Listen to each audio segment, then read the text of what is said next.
Deadwax.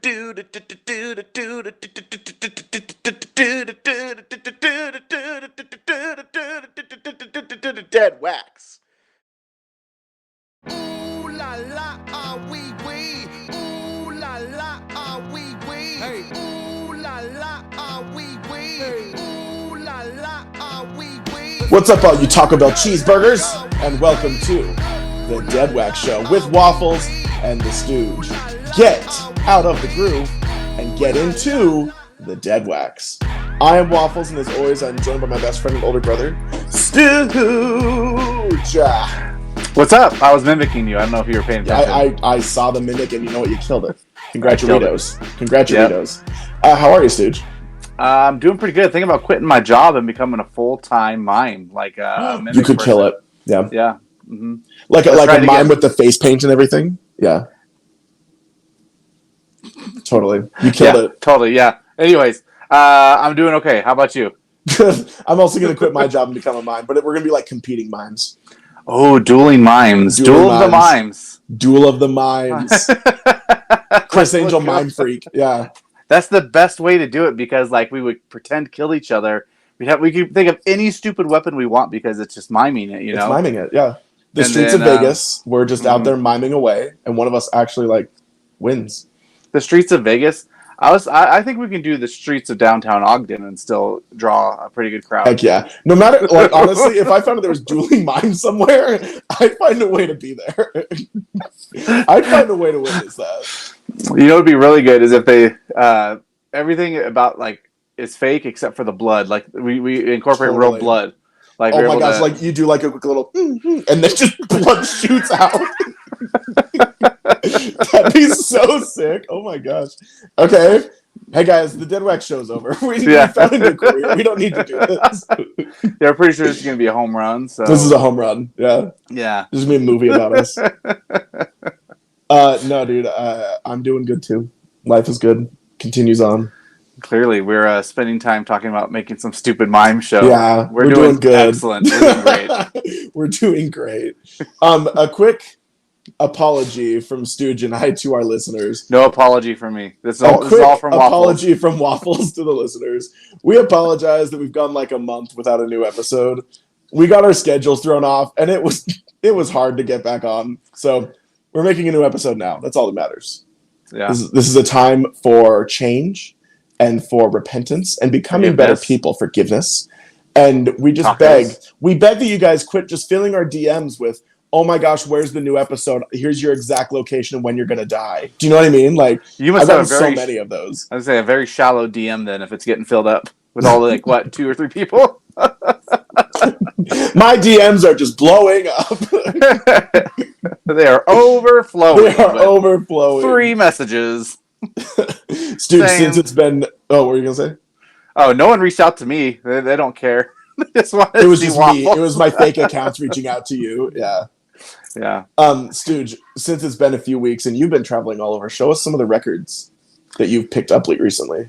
Okay. You know, I'm looking at these, and the 3 I chose to share are not from my travels. That's fine. That's totally fine. I actually have 5. I'll make it real quick, though.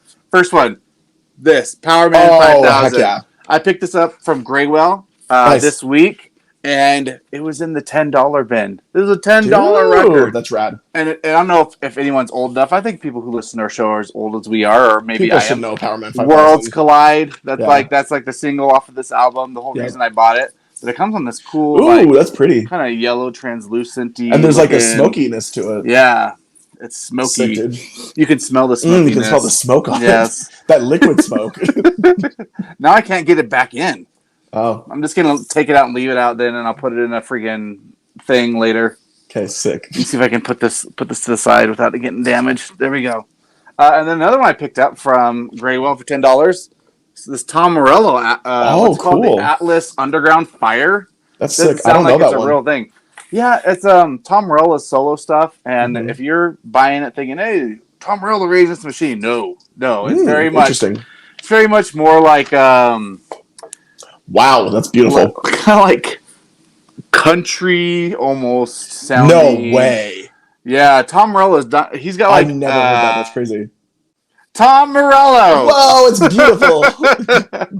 We didn't just have an internet glitch. Not in at case you were all. wondering. Not Not at at all. all. We don't I don't know have why you'd be problems. thinking that. I We don't know have why anyone would think issues. that. But look at this pretty record, It's though. beautiful. Distraction. Look at this pretty record. So yeah, he's it doesn't sound like Rage Machine at all, and but it's Tom Morello, so I figure $10. It's sick. You know, Yeah. I'll support, represent, and then these next ones I'll fly right through. I promise. Okay. Sorry, I'm just putting it back in this paper sleeve, and I guess hear all the paper sleeves, the scratches and stuff like that. And you can hear people screaming. Poor record hates me. I'm gonna put that down on the ground now. All right, so this one's really dope. Okay. I got the Creed Greatest Hits. Heck yeah, dude! And it comes like on a really cool like blue color. Oh, I'm not gonna show you though, but it's got all the freaking jams. It's got My Own Prison, What's This Life For? Beautiful. Higher with Arms Wide Open, My Sacrifice. Anyways, I had to get that. Heck yeah. Then I got this one, Eldre. Ooh. It's his oh my screen went a little blank. This is the lo-fi Eldre's guy, right? Lo-Fi Symphony. Yeah. Yep, he's the lo-fi guy. And he took like some of these like classic songs, like classical music, like Claire de Lune, which is my favorite classical song, and he puts lo-fi beats to them and stuff like that. So it's really cool. So if you like classical music and lo-fi music, you gotta check out this by Eldre. This came out last week. So oh wow. Lo-Fi Symphony. You can get it on Amazon actually too. But check out Eldre on Instagram and TikTok. He's really cool, and he does lots of cool videos on producing lo-fi beats. So, Red. And this one I got to share because this is an album I've been trying to get my hands on for forever on vinyl. Nice. And it finally just got re-released. It's De La Soul, 3 Feet High and Rising. Heck yeah. It is what would you call it? Like a classic hip-hop album. Came out in 89, I want to say. And it's just one of those, one of the first... Like hip hop wasn't mainstream until like the mid '80s or so. That's true. And this was one of those albums that came out that just really, I don't know, was a different sound than lots of traditional stuff, but it was also just really influential for a lot of other hip hop artists. And I had to get it. So, some of the noticeable songs are 3. It's the magic number. Have you heard that before? Like at the end of, have you seen the Spider-Man movie, the one with Tom Holland and then the other 2 Spider-Mans in it? Yeah, the newest one. At the end, whoa, stroke, glitch. What was that? At the end of the movie, the only thing going out. Yeah. That at the end of the movie, they have that song 3 is the magic number. Oh, yes, it is. That's De La Soul. Yeah. Well, there you go. Anyways, yeah, and there's a bunch of other ones on there, but I will stop taking up all the time and just share. Those are my pickups right there. That's rad, dude. I will promise to go quick too. But I had a million as well, so prepare yourselves. But I got a couple grails, which is a big deal, so that's very exciting. First grail I'm going to show is probably not a big deal to most people, but it is to me. And that is the Portrayal of Guilt and Soft Kill Split. It's a 7-inch. These came out a few years ago. This one's pretty cool. It's like a little... I like that. Half green, half gray with a green splatter throughout. Dope. This is just a 7-inch. But once they quit repressing these, they now get resold for like $75 to $100, which is insane. It's a single song on each side. So I've been looking at these for a long time, but like I can't ever find one for a reasonable price. I got this for $15. Oh damn! Little exciting moment. And just some dude on Instagram was selling it. So that's awesome. I don't have to do much, and I'm really stoked on it because they were really hard to find. Next one, my best buddy Dylan helped me get. This is a band called Guilt Trip. Dylan. They're from the UK. And he helped me get it because we like bundled, so shipping was a lot cheaper.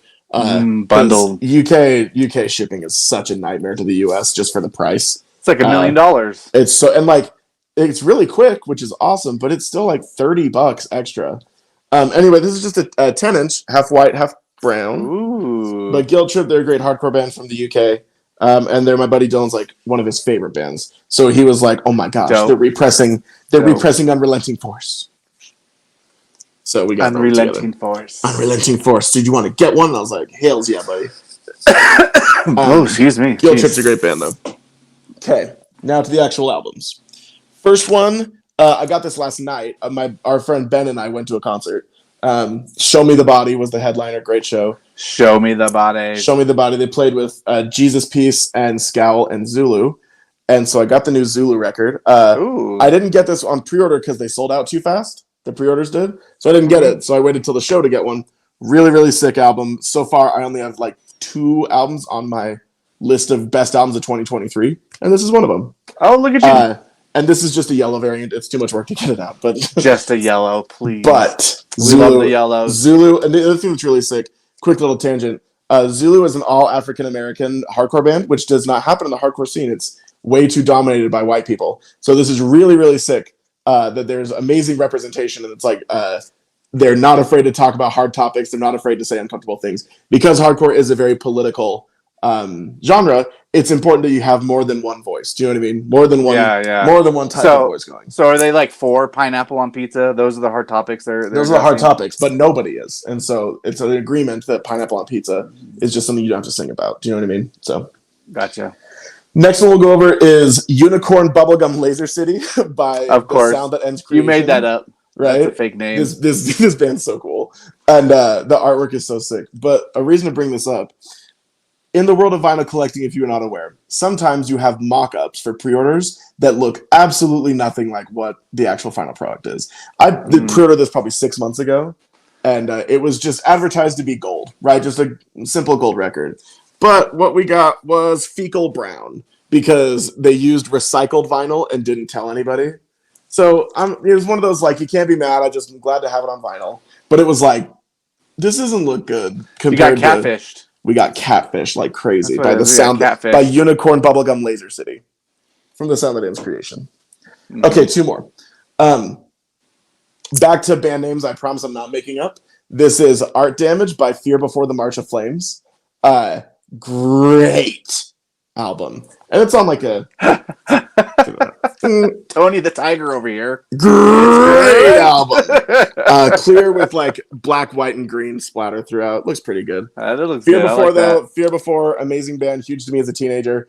And this album was pressed once like 15 years ago, and then never again. So it was a big deal when they got repressed. Yeah, that's cool. And Equal Vision Records, if you ever want to sponsor us, we love you. The thing that they're doing right now that's really sick is that they don't do like pre-orders for drops. They do the whole like, we have these in hand. We ordered these 2 years ago, so buy them now because they're here.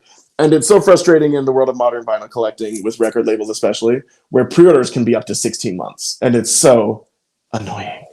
Yeah. So it's nice that they actually have them in hand. Okay, last one, Stoogebert. This is a grail that I just can't quit posting about because I've wanted this since I started collecting vinyl. So whoa, this is a big it's like deal. a mega grail. This is a mega grail. This album, Jesus grail. A Jesus grail. This vinyl was released in 2007. It was pressed once, and they've never pressed it again. They are impossible to find, let alone one less than like a few $100. Mm-hmm. And this band is in my top 4 like most important bands to me. So I've been on the hunt for this Coldplay for a long time. It's actually Coldplay. Can you believe that? That is In Vogue by Drop Dead Gorgeous. So not a very well-known band. This was not I like a that cover. Band. Yeah, and the pressing is really sick. Let's see that pressing, baby. Show us the pressing. Ooh. Super cool. It's a splatter for those without the it was white visual aid. White record with black and red splatter throughout. And there's a 7-inch as well. But here's why this band's so important to me, fun fact. Quick little Waffles history. All right, here, do it. I am a MySpace child. A child of the MySpace era. You were born in MySpace? I was born under MySpace. So when I was Tom your brother? When I was 13, I got onto MySpace, and I didn't have like a personal one that didn't matter to me at the time, but I found out you could pirate music from MySpace. So I used the sketchy Russian website where you just plug in the MySpace URL and it would give you the backend access to every MP3 uploaded. Backend access. Yeah, like to take any MP3 from any profile. So I was like, great, I'm gonna give my family's computer AIDS, but I'm getting any for all the backend access. For all the backend access. God. And same thing, the website wasn't even in English. I just learned how to like where the URL was. You learned Russian so you could pirate music? For pirating music. Anyway, so I was just stealing albums and albums and albums and albums because I didn't want to pay for it. And but it was already bands that were like pretty famous. So it wasn't I wouldn't like the feel Beatles. Bad. I didn't feel that bad. But Drop Dead Gorgeous was the very first band I ever listened to that did not have a large following. They were like my very first underground band. So I listened to it and I was like, I'm sorry, this freaking rules. And they became a quick favorite. But at like 13, 14 years old, that started my obsession with bands in the underground that don't have large followings. So there you go. Cheers. What is that? It's ginger ale. Cheers. A ginger ale. Mm-hmm. But yeah, I'm stoked to have that record finally. It's amazing. It's one of my favorite albums of all time. But I've been looking for one since I started collecting, and they've been impossible to find. My buddy Nick, shout out Nick, if you see this, he like let me know that somebody on Facebook was selling theirs for $100, and I was like, great, sounds good. Sold to the man in the frog mallet background. Oh, frog mallet, we love you. You're the best. But anyway, look at us. We got some good pickups. We did this episode. Yeah, building, and that's building. Yeah. We are running out of space. We need bigger lodging places because, my record collection's getting full. Do you want to buy a commune somewhere and we like have like a lodge for records? A record lodge? Yeah, sure. Record lodge? Okay, we'll invite our friends. Okay. And we can eat food. So you have friends? You? I guess it'd just be the two of us. Yeah. I mean, I'm fine with that. All right, should we dive into today's... Let's do it, Waffles. Today's topic. Our longtime listeners will remember. Longtime listeners will remember that we are in the midst of a series called the Deadwax So big, Essentials. we had to take a break. Yeah, we were just so burned out from the series, man. We needed to take a hiatus, a sabbatical, some would call. Yeah, it's really tough to maintain. Yeah, because it's weird. Just the amount of DMs we were getting on, oh my gosh, you two are so hot. I want to know your thoughts on this album from the 80s. Isn't the Black Album your favorite album from the 80s or whatever? And, just happening so much. Yeah. So anyway, we're in the Deadwax Essentials series talking about 5 albums from the decades of the past that we think are great albums that people should love and listen to. These are not, as Stooge mentioned in previous episodes, these are not like we're snobby elitists saying, oh my gosh, you have to have this or you're not a real record collector. You're not a real rock and roll fan if you don't listen to Greta Van Fleet. Nothing like that.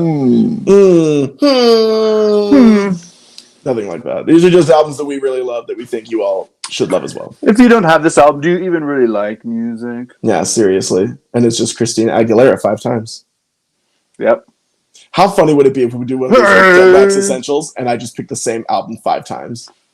That'd be hilarious. That would be very Waffles. Maybe that's my bit for next time. Yeah. Ooh, it takes another pull from the really quick side note. Sometimes with our friends we'll play this game. What's the game called where like they show you the clip of the movie? Like Spin the bottle? No, Stooge. They show you the still from the movie and you have to guess what movie it is. It's like Wordle, but it's a movie. Framed. Is it Framed? Maybe. Anyway, there's like a website where you can just like, they give you 5 guesses. Oh, yeah. And you try to like see which one. I think it's really funny if you just guess the faculty for every 5 of them and send it to our friends and be like, hey, I was wrong? Anyway. So that was a long tangent. Is there any other movie? I've never even seen another movie. I've just seen The Faculty a bunch of times. Yeah. So good. Okay. Let's get into the topic. All right, let's do it. Do you want to start us off? Oh, sure. I'll start us off. Give us your first one. All right, my first one here. Yes. So this was tough. Just so you know, narrowing it down to 5. Oh, we didn't even say which decade we're doing. We're doing the aught years, the 2000s. The aught years. So 2000 through 2009 are the albums that qualify for this. So unfortunately, Black Album once again doesn't qualify for this round. That's one of mine too. Guess I only have 4. Before I reveal my number 5, I just want to let you know what albums I kind of passed up, but we're on the list. Honorable mentions. There's 5 honorable mentions. I just want to run through real quick. I jokingly said Coldplay earlier, but Rush of Blood to the Head was one of mine. Number 10, In Rainbows by Radiohead, also a very strong contender. Great Demon answer. Days by Gorillaz. Mm-hmm. Songs for the Deaf by Queens of the Stone Age. Ooh. And then actually Morning View by Incubus. All very strong contenders. Yeah. And could arguably, for my number 5 that I'm about to share, could arguably interchange that one, depending on how I feel at the moment. But this is the one I went for number 5. Okay. Very unique album. I don't know if anything, like I said, had been done at the time, but I don't know. I'm not really into the music industry. This was actually my gateway into Death Cab for Cutie, believe it or not. And we're doing the Give Up by the Postal Service. Yes, I almost picked that album. So I never listened to music like this before. And what's the single? I'm blanking on it. The Such Such Great Great Heights. Heights. Yeah. That I was like, wow, this is Great really song. cool. I've never heard music like this before, and so I listened to the whole album. Like the whole album's great, and it Mm-hmm. really was a deviation from what I listened to at the time, which was mostly like alternative rock and Yeah. stuff like that. So this really kind of, I would say, this is one of those albums for me that really kind of opened up more genres to me. It's like, oh, if I like this, let's start peeking around at Absolutely. other things. But Postal Service.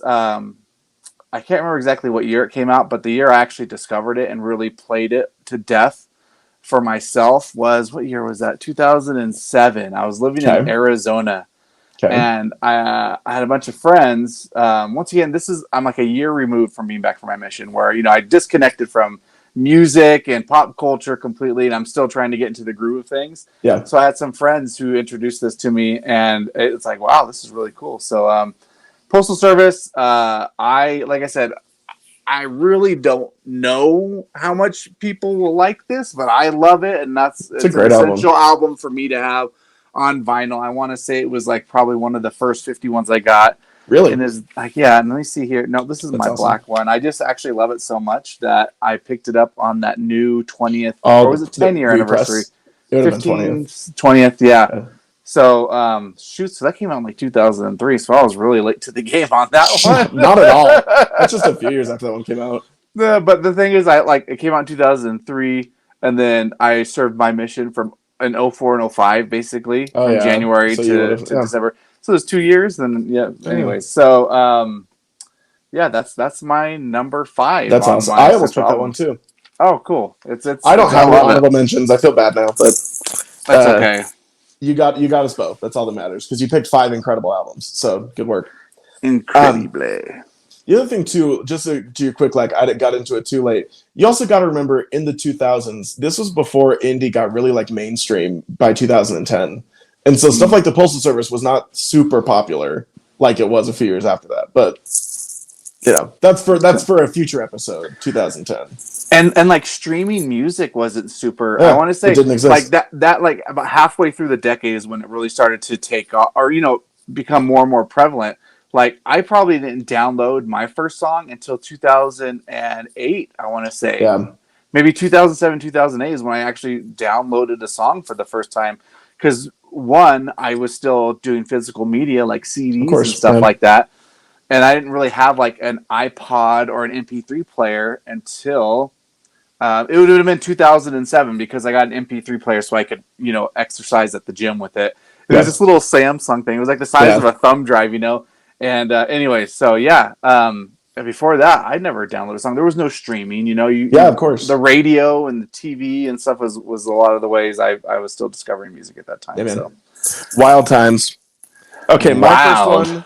my first one, I'm gonna rip the Band-Aid off because you all knew I was gonna have it on here, and that is 3 Cheers for Sweet Revenge by My Chemical Romance. My Chem. This is the red pressing from Urban Outfitters. Ooh. If you've ever interacted with me whatsoever, I've brought up this band or this album to you at least once, because it was humongous for me. And it's also not even just for me. For emo music as a whole, My Chemical Romance being sort of the poster children for third wave emo, was huge for them, because you had this sort of talk about emo, but it was very underground for a long time. It was more like college kids knew about it. It was more depressing stuff. Then in the 2000s, emo became very mainstream and very about like Hot Topic and black hair and eyeliner and skinny jeans from the mall and stuff like that. But that's when I was a teenager, was when My Chemical Romance became a thing. So I adore that album, not only because it's huge for me nostalgically, but like musically, it's a 10 out of 10. Every song was so well written and interesting. They're this amazing mix of rock and alternative music, but also it's very deep and depressing and gothic. And oh, sweet Lord, it's so good.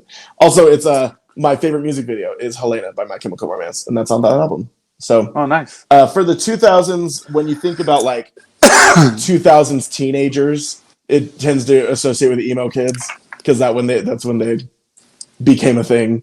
So, gotta throw in My Chemical Romance for all of the former and current emos that listen to our show, because we just have so many, Stooge. All the emotional boys. We just have so many and girls, people listening to our show, that we have to make sure we represent the people. Representation. Yep. Exactly. All right, but that's my number 5. That's my fifth one. Number First one. 5. Whatever you want to do. Okay, perfect. Well, I'm going to go to my number 4 then. Do it. And this one is probably the one album. It's like my curveball of the list. Ooh. So all of my other ones are pretty well known albums. Okay. This one's not very well known, but the reason I'm picking it is because I think people need to listen to it if they haven't heard it. Ooh. And then 2, it was really impactful for me individually during the odd years, specifically the year 2006, which is the year after my mission, which was one of the toughest years of my life, probably just getting back into the swing of life. This album really helped me a lot because I felt like I could relate to the tone of it. It's got very sad themes to it, and then also it's got kind of a playful charm to it as well. But it is called "Someday" by Grandaddy. I know you like Grandaddy. Yeah, and they are like an indie rock band, but they also utilize lots of I don't know, not pop sounds, but electronic sounds maybe a little bit. Like not to go as far as like LCD Sound System or something like that, but they playfully dabble in it in some of their music as well. But I would say the primary genre is like indie alternative. So these guys are out of the Central Valley in California, the San Joaquin Valley, specifically like the Modesto area, which is about an hour and a half north from where I'm from.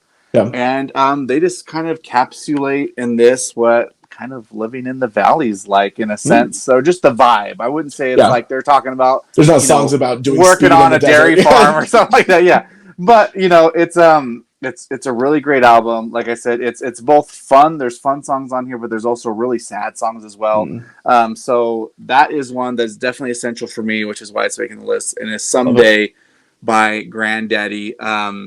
Just check out Grandaddy in general, but if you're looking for an album to gateway into them, this one's my favorite. So go and check that one out. Love it, dude. Grandaddy. Grandaddy. There's not a lot in Modesto, so the fact that...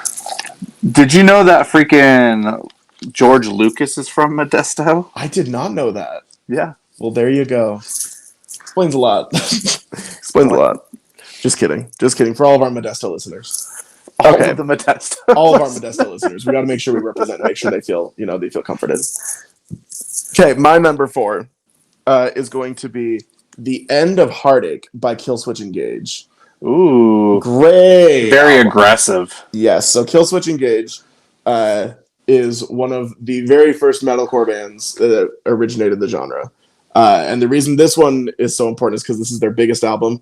It was the reason that they got way huge in the world of metal. For those who are not aware, when metalcore became a thing in the 2000s, a lot of traditional metalheads found it to be the worst thing on the planet and hated it and made fun of it constantly. And were like, "Oh, you're a metalcore kid? Well, you are not one of us." Killswitch Engage is like the middle ground between the annoying metalcore kids and the traditional metalheads that everyone could like. And Killswitch Engage, because they were one of the first of the genre, they are this awesome combination of melodic metal, so there's a lot of guitar solos and really pretty singing, and then the screaming of hardcore and the breakdowns and stuff, and it was really cool. This is the album that Howard Jones is their singer. He was their only singer for 3 albums, I believe, and it was their most famous 3 albums. He is not the original singer, but he is their best singer, and it's super fun. It's very important for heavy music of the 2000s and on.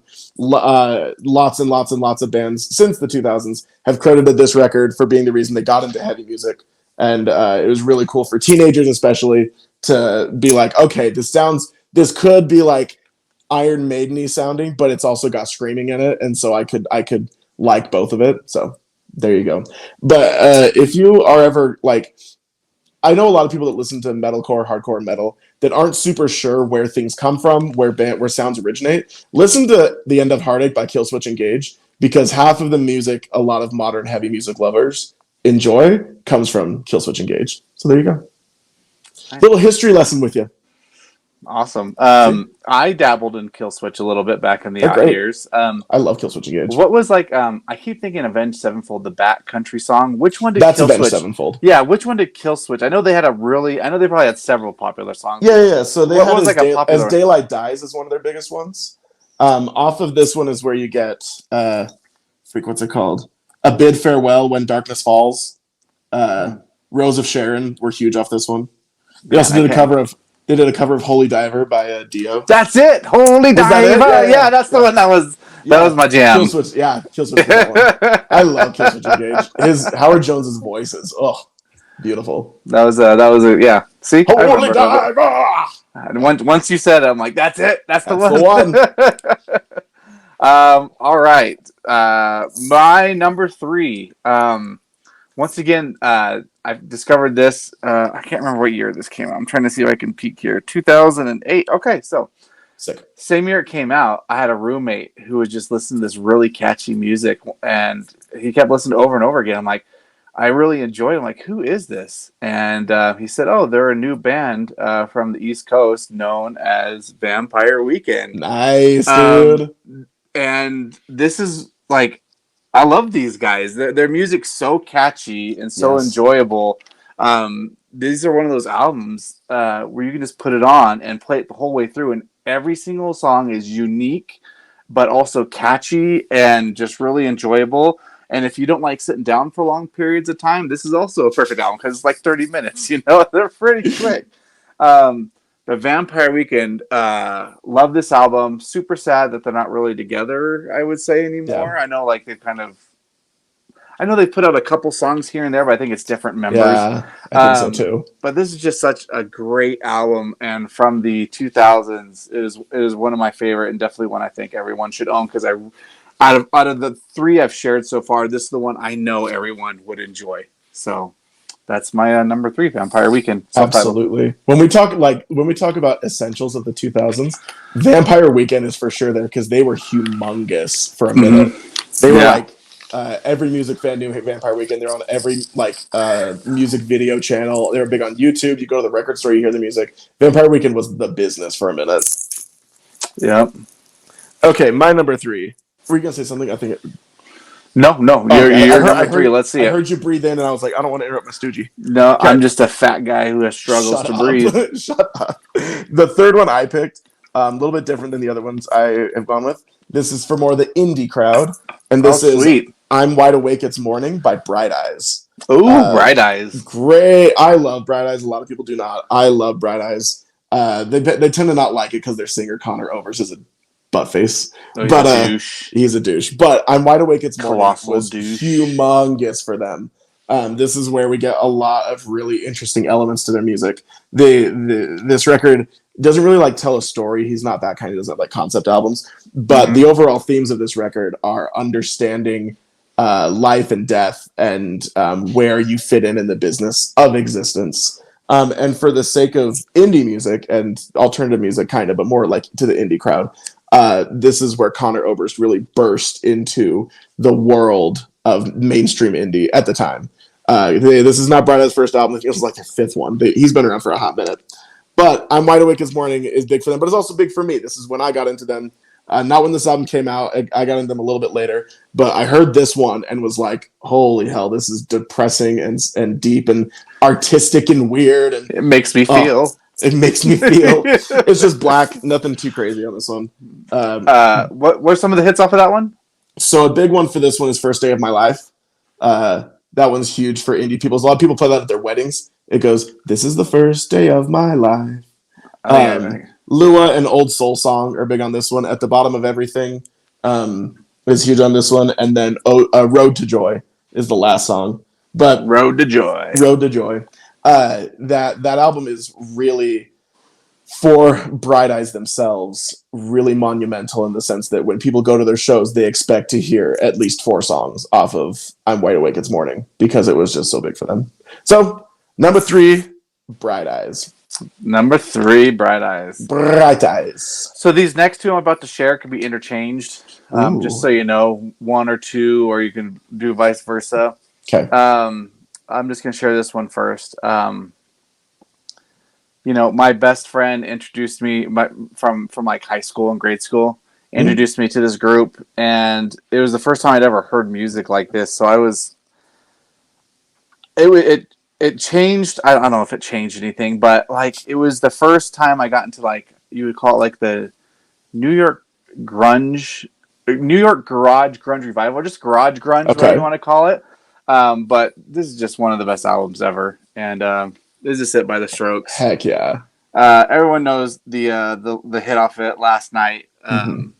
but the whole album just has that strokey feel, and I love it. It's catchy, but it's also like kind of like what's the word where you just kind of feel blah, like that comes across in Julia Bleak. Casablanca's voice. Bleak, I guess. Yeah, just like I don't know. I enjoy it, but at the same time, it's like, yeah, these guys aren't. It makes me feel good, but they're not overly Yeah. excited or happy. Yeah. They're almost like. So I don't know. It's just it's a great album, and I'm It sure really is. everyone and their mom has listened to this, and this is no surprise that I'm picking it because the Strokes are one of my top 10 favorite bands of all time. I've got their whole discography on vinyl, but this is definitely from the 2000s. One of my essentials that every person should have. Once again, this is one of those albums, just like Vampire Weekend. I know you guys will love it. So just get Yeah. it, listen to it, every single Just get song, it. you'll enjoy it. So there's like I said, you can debate me on Granddaddy and on the Postal Service, but not on Vampire Weekend or the Strokes or my number one, which is coming up next. Ooh. You can debate me on all of mine. I don't care. I have no feelings anymore. No, I will be an elitist. Debate me. That's a great one though. Is This It is not only just one of the best albums of the 2000s, one of the best Strokes albums too.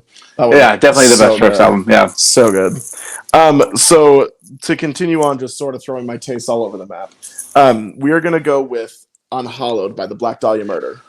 I have given this history before on the Deadwax show, but I'll just give it a quick again. In the 90s, melodic death metal became a very big thing in the world of metal in Sweden. So you had bands like Sweden. At the Gates, In Flames, Dark Tranquility that were making, for the world of like death metal, were making pretty big strides. Carcass especially being the biggest one that was able to go somewhere with it. But then you hit the 2000s and that sound kind of died. Like Aww. it was cool, it was new in the 90s, and then it was just oversaturated. People were like, "Oh, I get it, melodic death metal, okay." But then in America, you had a bunch of kids that were 17 years old started a band called the Black Dahlia Murder and brought melodic death metal not only to America but to the 21st century. So it wasn't they weren't just trying to copy the sounds that all the other bands are trying to copy. They had an entirely new sound because they weren't just trying to take one influence. They were just a bunch of headbangers from I don't remember where the Black Dahlia Murder is from. A bunch of headbangers that were just kids. They were teenagers when they started that band, and they wanted to make the heaviest music they could.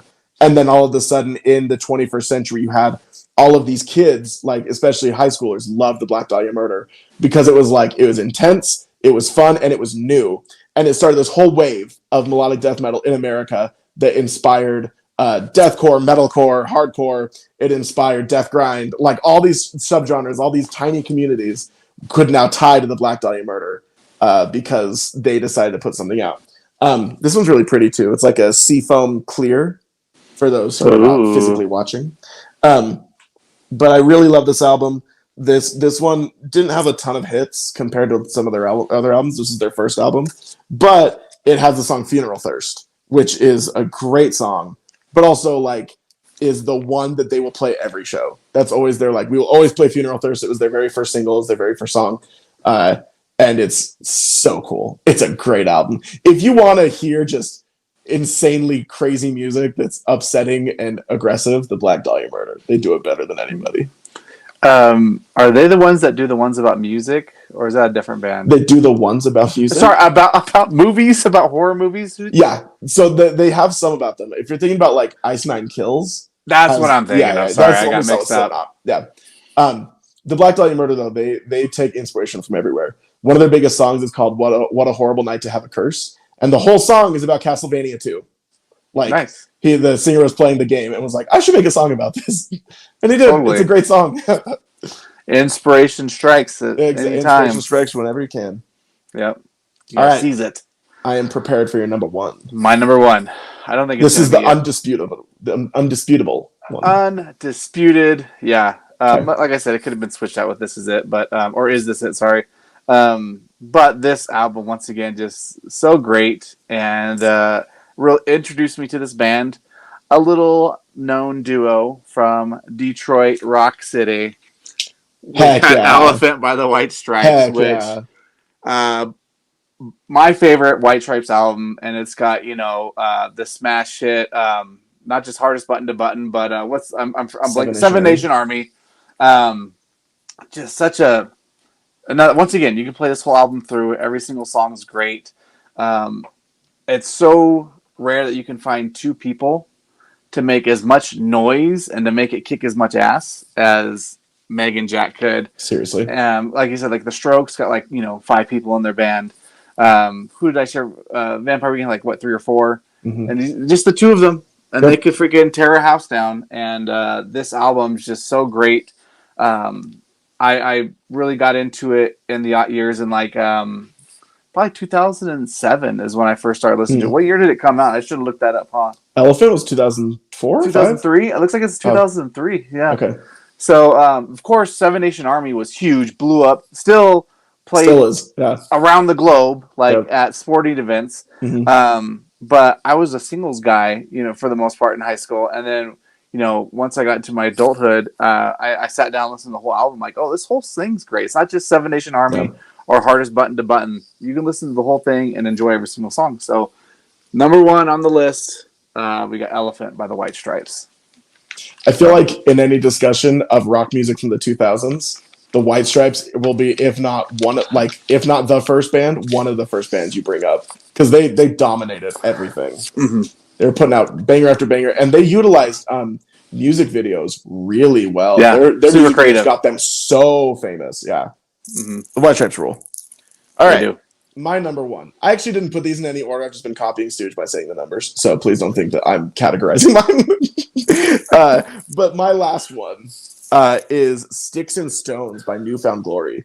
So nice. Pop punk became humongous in the 2000s. It existed in the 90s, but in the 2000s is where it really was like, oh, this is a very well-established genre. After you had the big rise of Green Day and you had Blink-182 come on the scene, pop punk was really silly and about being dorky and making dirty jokes and stuff, which is totally fine. That was a really rad thing.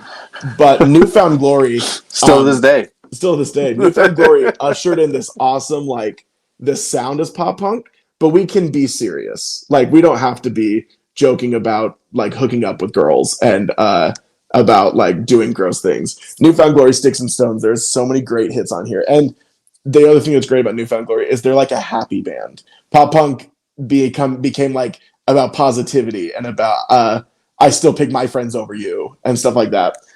This is really pretty pressing too. This is clear with a cloudy blue smash and then splatter throughout. But Sticks and Stones, fun fact, like you mentioned, your best friend shared with you Vampire Weekend. I learned about Newfound Glory from my sister and brother-in-law. I was probably 10. I was probably 10 years old I was 10 years old when they got married. So I'm trying to remember if it was before or after they got married. Anyway, we were driving around and they were listening to a song off of it. And I thought it was really fun.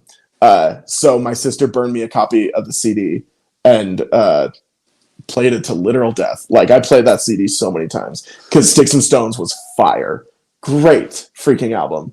And it was huge. And not even just for me, but for the world of pop punk, Newfound Glory is very akin to our Rolling Stones, where they barely didn't start anything, but they're the band that won't go away. They're still playing. They're still playing Sticks and Stones. They did the anniversary tour last year. They're still going, and it's wild. But for the world of pop punk, it needed a shot in the arm that was a little more creative and a little more interesting than what was already existing. And Newfound Glory, they killed it. Nice. Also, I hope I don't offend anybody out there. It's still their best album. Offended. Literally by the people saying offended, it's our friends at B-Side Ourselves. they all have very strong opinions on Newfound Glory. So hopefully Benny and Jeremy and Danny are still our friends after this. At least be my friend. Just stay friends with Steve. He's the one friend we all like. I have no opinions on Newfound Glory one way or the other. But no, dude, that is my 5 for the 2000s. Yeah, you brought up a really funny topic. You said your sister burned you a CD and you played it to death. With how easy it was, the term mixtape, Yes. With how easy it was to make a playlist or a mixtape and put it onto a CD. because I probably made a couple of tapes, like maybe a dozen in my lifetime Yeah. of just random songs, an actual mixtape. But I probably did hundreds of CDs with just Agreed.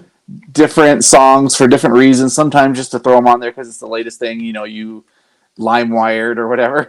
um, Did you ever give a burned CD to your crush that was a mixtape? I know I have, yeah. Yeah, that let me tell you. Quick tangent for everybody younger than us listening. That was scarier than anything. Was like arranging the songs in the right order and then maybe sneaking in like a love song or whatever and being like, ooh, like, oh dang it, I snuck in a love song. Ooh, and then giving it to your crush. Oh, But like, just speaking of how easy it was, like my friend and I, if we were gonna go out for a Friday night or something like that, oh yeah, just make a playlist. Put it on a CD, and yep. you could do it in like minutes, and then you Oh burn it. yeah. That takes a couple of minutes, You'd maybe buy the tower of blank CDs from 500 blank Walmart. CDs. Yeah, you'd buy, and Yeah. they were cheap. They were so cheap. You end up throwing them at each other just for, Uh anyways. huh. Yeah. So Yeah, dude. Oh, good times. I I'm love doing that. I'm surprised the term mixtape is still the term. You would have thought, I don't know. Yes. I In don't know what fact, other this great is term this would have is been so for weird. CDs, Just but yesterday, I was cleaning around my apartment and I had a YouTube video going, and a YouTube ad came in, and the intro said, "Do you guys know what a definition of a mixtape is?" And the guy was saying it's just where I'm putting out my demos, which to modern kids is a mixtape, right? Like where you put your demos onto it. But I was like, that's not what a mixtape is. Like a mixtape is where you literally make a mix of songs and put it on a tape. Oh well, yeah, whatever. it's great. It's great stuff. Good times, the 2000s. If they can find out a way to do that with vinyl, which I know there is people like you can reach There out to is, yeah, yeah. companies who will make a mixed vinyl, It's just but expensive. it's expensive, Yeah. yeah, and it's time consuming. If they can find a way to make it cheap and quick, there you Hey, maybe go. that's the first Deadwax product. Yeah, that's Is a mixtape vinyl maker that's cheap, yeah, cheap and quick, cheap just and like quick, waffles. just like me. Cheap and quick. All right, let me go through. I got Oh some yes, peoples. go to our peoples. I asked the Send me your Deadwax peoples. fanatics. I don't know what we call them. The Deadwax universe. The What do Deadwax we? cinematic universe. Yeah. The Deadwax. There we go. What's I'd ask them to name one album that they would consider essential from the aughts. Okay. Here are some of the responses we got. Love it. Schizo Records said Linkin Park's Hybrid Theory. Oh, which great answer. is a great answer. Great answer. Let's see here. Something Pizza, Lakritz Pizza. We'll say that. Okay. Lakritz Pizza. Anyways, they said Elephant by the White Stripes. Very good for Oh, them. heck yeah. Some support. Nikki No Good 315 said New Wave by Against Me. Oh, totally. Great answer, Nikki. Vinyl by Scott. Our buddy Scott said Jimmy Eat World, Bleed American. Totally. Jerry, Disc Jockey, said Stankonia by Outkast, and so did Bill. Bill, keep spinning. We got said two Stankonias? two Stankonias. That's the only double we got on the list here. And they're from our friends. Yep. Taylor VV from Under the Cork Tree by FOB. Who's that? Fall Out Boy. Totally. Oh, okay, Fall Out Boy. Great answer, Taylor. Yeah. Then we got When the Needle Drops, said Jay-Z's The Blueprint. Oh, okay. Hi-Fi Rail. What's up, Hi-Fi Rail? He commented, said Confessions by Usher. Okay. Then we got Steve Crippins. He said Queens of the Stone Age, Songs for the Deaf. Okay. And one of my honorable mentions. And this last one was also an honorable mention. Old Dirty Dan 95 said Demon Days by Gorillaz. Oh, Gorillaz. So, yeah, dude, those the 2000s were so cool. They were pretty cool. They were Simpler so time. Cool. Simpler time, truly. Simpler time. Those are great answers, everybody. Good work. I love that. Yeah. Thanks for all those who submitted something in. Seriously. Makes it fun. So, yep. All right. Are you ready for trivia, my friend? Babe, you know I am so ready. So, I made it real easy on myself this week, just so you know. Since we're doing, essential albums from the 2000s, I figured, what's another way we can determine if an album's essential? And I think it's album sales. If people buy it, then that means it's got to be pretty essential if everyone's buying it. So your task for trivia this week is you're going to get 10 guesses, and you're going to see how many of the top 10 best-selling albums from the 2000s you can guess. That's crazy. Okay, I'm willing to try. Yeah, so like the top 10 selling albums of the 2000s. And I'm trying to guess any of them. And I'll give you 2 hints here, okay? 2 hints. Okay. Hint number 1. All of them are original albums except for one that is a comp album, like a Like a greatest composition. hits or whatever. Yeah. Exactly. And then the second hint I'm going to give you is half of them actually came out in the year 2000. Half of them came out in the same year. It came out in the year 2000, and then none of them came out later than 2005. Whoa. Okay. Right? That's good to know. So there you go. Just some hints, because it's a lot of dude, I'm stuff. probably not going to get any of these. I'll give you one more hint. Okay. This are the suggestions or the comments that people gave to us. Mhm. I want to say there are a couple from that were sent in by the listeners. So just more hints. Okay.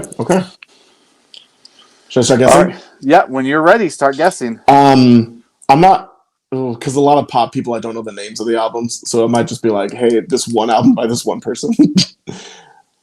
I'm gonna guess right away a Gwen Stefani album.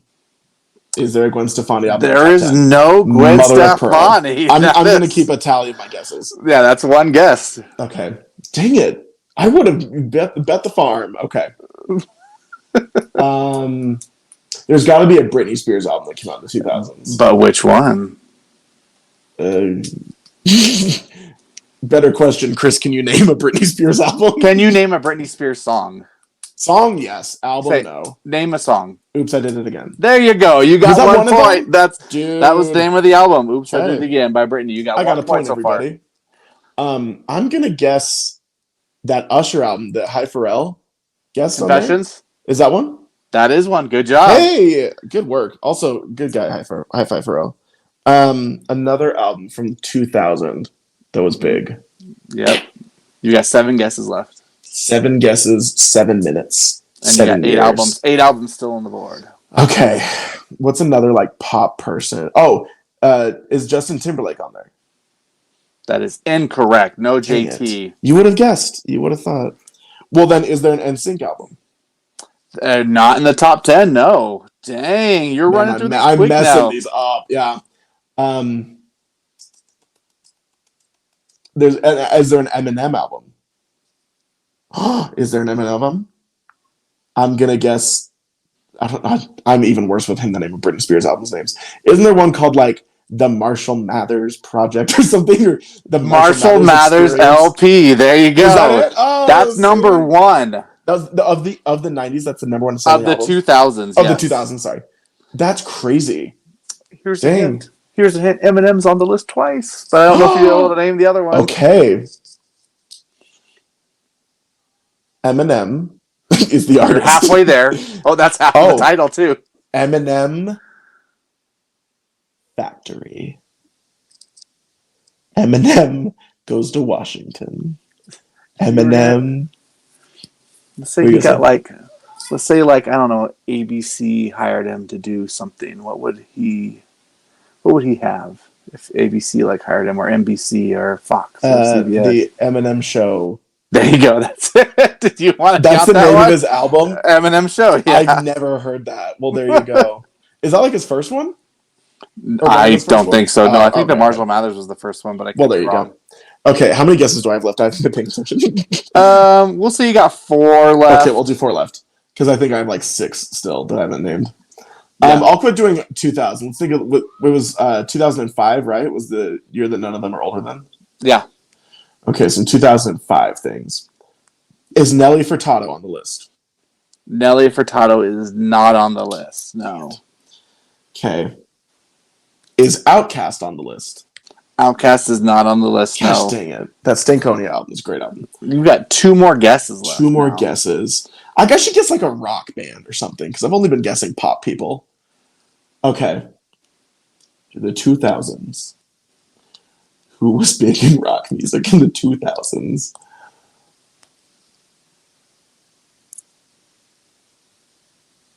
This dead air is invigorating. Yeah, this is rough. Sorry, and everybody intriguing. Listening. Sorry, everybody listening. I'll try to think out loud. I'm so bad at this, dude. Oh my gosh. I'm trying to even think of a big rock band from the 2000s that would have been in 2005. because that was not my world. So, How about Dime Front? Nickelback is on there. You're gonna look me in the eyes and say that some of the other bands I guessed and artists I guessed are not on there, but Nickelback had one of the best-selling albums of the 2000s. I think you forget how popular they were because it became a joke. I guess I do. I guess I freaking do. Well, Nickelback's on there. I'm not counting that as a point or anything. But can you name the album? The one with the car on it, right? All the right reasons. All the right reasons. All right, we'll give you one more guess here, and then I'm just one gonna more jam guess through the rest of them. for anybody from the 2000s who was big. Jay-Z. Nope, no Jay-Z. Well, there you go. All right, so the ones you missed. Number 2, the number 2 highest selling album of the 2000s was "Ones" by the Beatles. That's the comp. What? Yeah. Half of them were dead. Jeez. Do you know what's funny is I actually have that. I had one by the Beatles. Yeah. So I should have guessed. "Come Away with Me" by Norah Jones. Oh, Norah Jones is a great thing. Dang it. "Hybrid Theory" by Linkin Park. Duh. Number 4. Number 5 of the decade was "Black and Blue" by the Backstreet Boys. Here I am saying, "Oh, is there an NSYNC album?" And then there's a Backstreet Boys one. Freaking Chris. And then number 10, "Let Go," Avril Lavigne. Oh, by Avril Lavigne. Yeah. Dang. She was really popular for a minute there. She is the princess. Look at that. That's crazy. You really guessed like what? 2? Yeah. You held my hand for the rest of them. So. Just so you know, NSYNC is in the top 20. I know that. Oh, much, good. So, okay. Just so you know. Yeah. Thank heavens. I was so worried. Yeah, I know you were. I was. Thank you. But there you go. That was trivia. Now y'all know the top 10. That was a good trivia game. Good work. I'll read it through real quick. Number Yes, 1, Marshall Mathers LP. Number 2, "Ones" by the Beatles. Number 3 is "Come Away" by Norah Jones. 4 is "Hybrid Theory." 5 is "Black and Blue" by the Backstreet Boys. 6 is "The Eminem Show." 7 is "Confessions" by Usher. 8 is "Oops, I Did It Again" by Britney. 9 is "All the Right Reasons," Nickelback. And 10, Let Go, Avril Lavigne. There you go. Top 10 selling albums of the out years. Y'all should be ashamed. No, I'm just kidding. Yes. Actually, correct. I would expect nothing different. Yeah, seriously. Than that from the. I probably could have gotten Avril Lavigne. I don't know. I thought of her. I probably didn't think she was popular enough, but she was. There you go. Yeah, there you go. To wrap up today's episode, we got a few questions from our followers on social media. Some let's questions for Waffles and the Stooge. Questionroonies. Okay, first question comes from our buddy Meg in KC. Ooh, Meg. Good friend of the show, Meg. We love you. You were on our last episode and everything. Mm-hmm. Here's what she asks. You're at a show. What's the plan of attack? Merch before or after the bands play? It depends on the show. What do you mean it depends on the show? If I'm going to be hitting up the merch, it's something I want really bad, so I'm doing before the band plays. I'm getting there, and I've made you do this. We've actually done this. Was it for Jack White and for the Black Keys? Like, we're getting there early. Posters, right? Because I got to get the show posters, yep.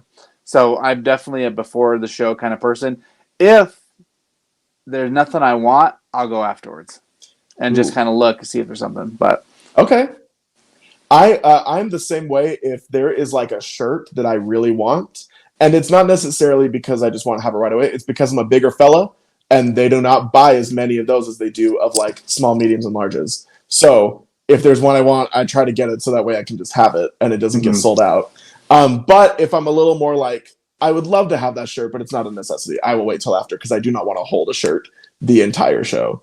I made the mistake first time I saw Alkaline Trio, and I bought like $150 worth of merch, but I held it the whole time. I had my arms full, and I was at the barricade for that show. So I was at the barricade, with an armful of merch, and I just hugged it the whole time.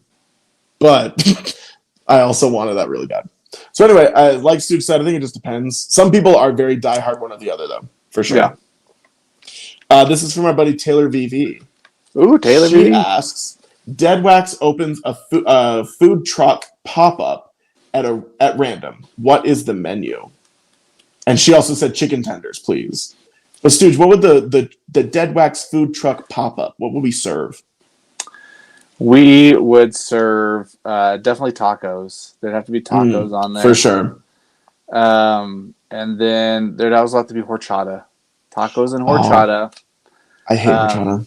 You hate horchata. We've done this. We've had this conversation so many times. I think it's so gross, but I'll have it for you. Mountain Dew, though. We got Mountain Dew as well. Oh, hell yeah.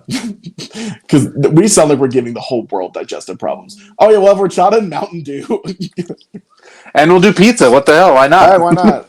And at this taco place, the Deadwax Taco Shop, we'll also have a chicken and waffles taco. There you go. It's made out of chicken. It's like a chicken waffles. Yeah, that is a genius idea. And it's got my face just like imprinted into the waffle. So you can eat my face. Eat your face. Eat my face, dude. One more question. Actually, I lied. Two more. This question is from Jeff Greer on Instagram. Good buddy. He asks, strong honorable mention albums from the Essential 90s episode. So maybe ones we didn't talk about. Just like one that you thought, the 90s. Just one? Jeez, it's hard to pick one, too. You can pick 2 or 3 if you want. I was just trying to make it easy.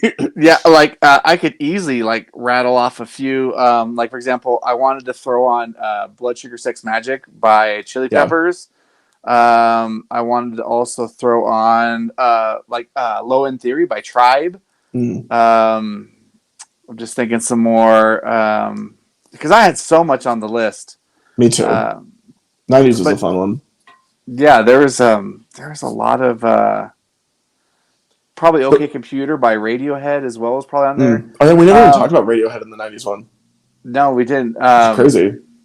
Yeah, there is a lot of options. There's a lot of great music in the 90s as well. The 90s is great.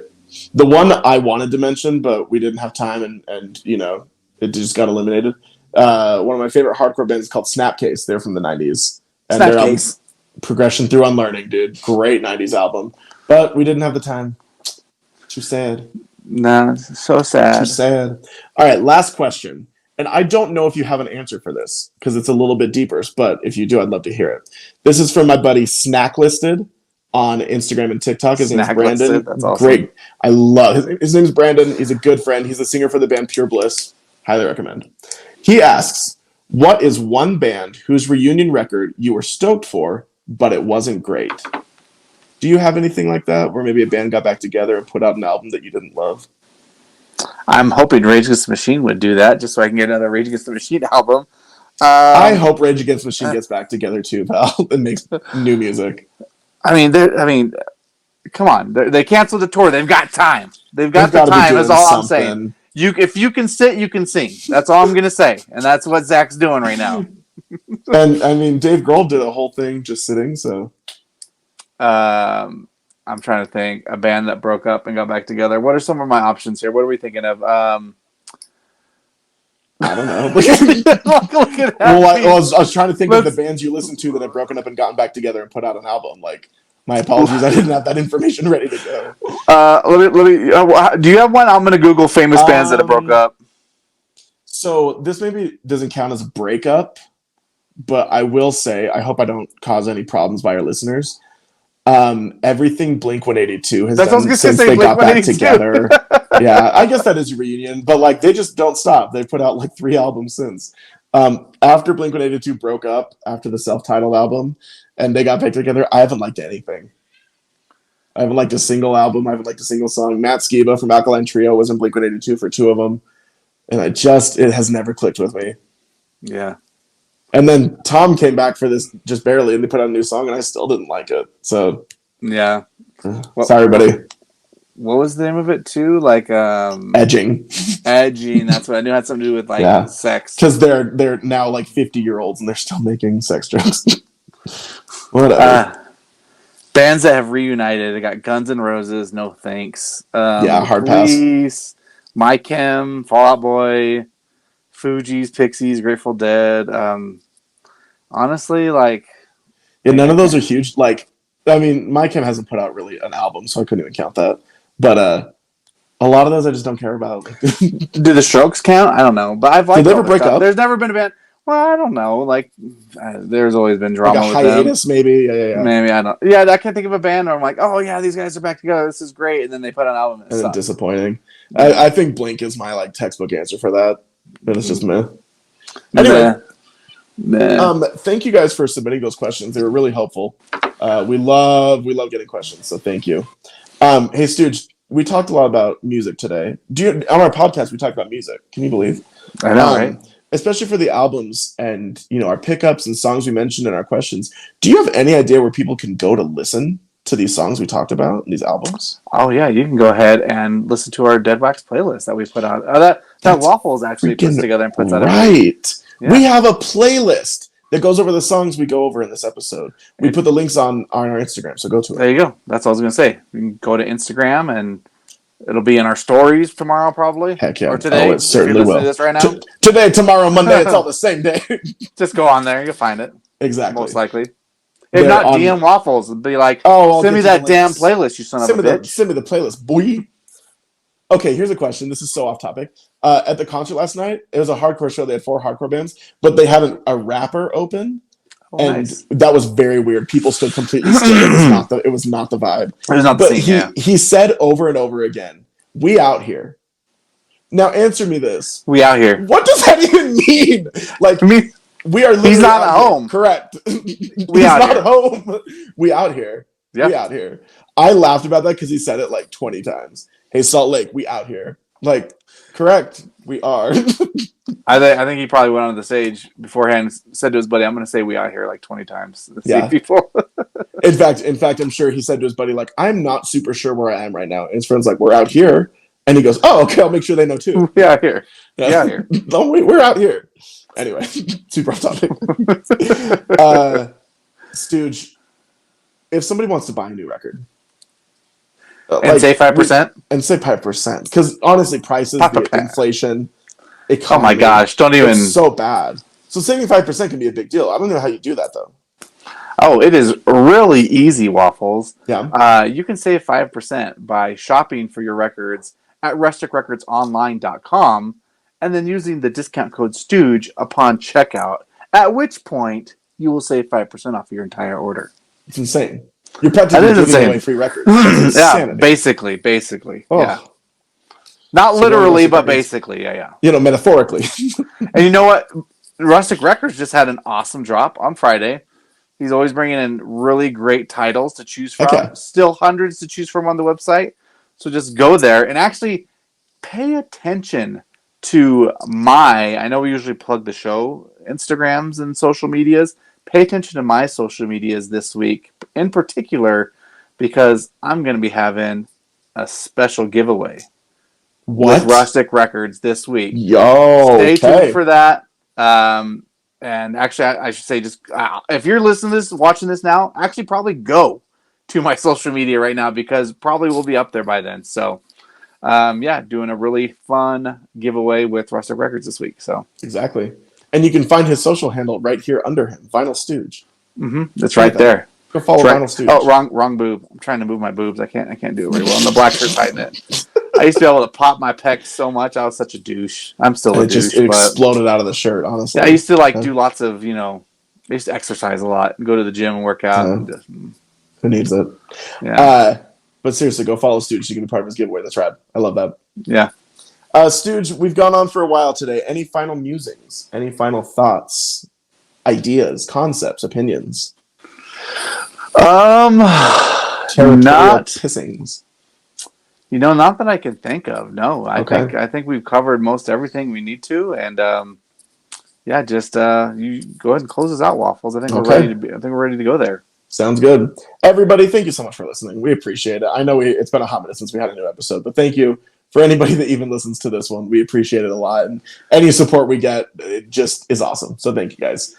Please follow us on our social medias. We're at Deadwax Show on Twitter, TikTok, and Instagram. And if you follow us there, you will find information about new episodes and about specials, Stooge's giveaway. Like, we'll put it out everywhere because following Deadwax Show, it's just the We're always putting out. We are always putting out. I mean, it's how we get the sponsors, am I right? It's how we get that cash. Anyway, so follow us on our socials because it's where you're going to find it. It's also where you're going to find the links for our Deadwax playlist. And we're really grateful for anybody that interacts with us. So thank you guys for asking questions. Thank you for listening. Thank you for subscribing. We appreciate all of it. And not only do we appreciate all of it, we also appreciate the fact that sometimes in life you can get out of the groove and you can get into the Deadwax. Thank you so much for listening, everybody. Goodbye.